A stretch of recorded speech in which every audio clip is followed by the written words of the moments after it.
Anas bin Nadr radhiyallahu anhu adalah seorang sahabat Nabi sallallahu alaihi wasallam yang tidak sempat turun serta dalam perang Badar.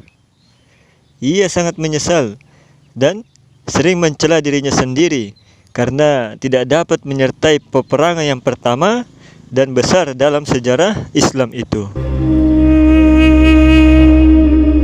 Untuk itu, ia sangat berharap agar dalam pertempuran selanjutnya ia dapat menebusnya. Dan ternyata kesempatan itu datang ketika perang Uhud. Dia pun turut serta di dalam perang tersebut sebagai seorang pejuang yang gagah berani dan bersemangat. Dalam perang Uhud tersebut, pada mulanya kaum muslimin telah memperoleh kemenangan lebih dahulu. Namun, di akhir peperangan, disebabkan kehilapan sebagian pasukan kaum muslimin, akhirnya kaum muslimin mendapat kekalahan.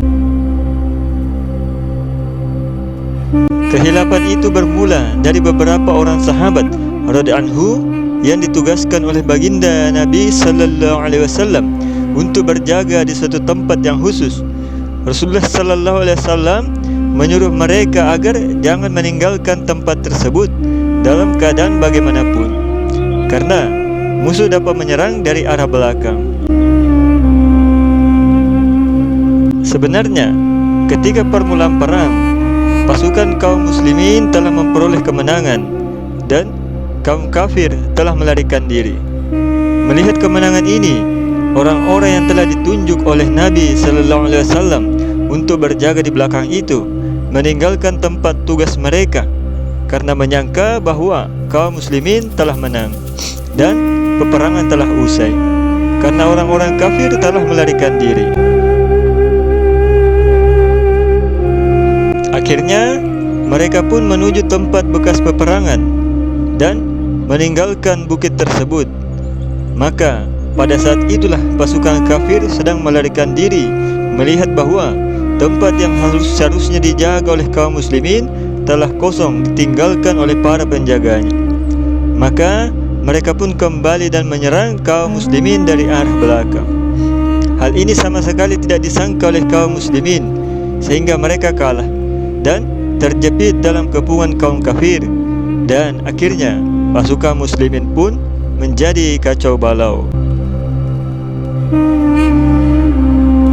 Dalam keadaan demikian, Anas radhiyallahu anhu melihat seorang sahabat yaitu Sa'ad bin Mu'adz radhiyallahu anhu sedang menuju ke arahnya. Anas radhiyallahu anhu berkata, "Hai Sa'ad, mau kemana engkau?"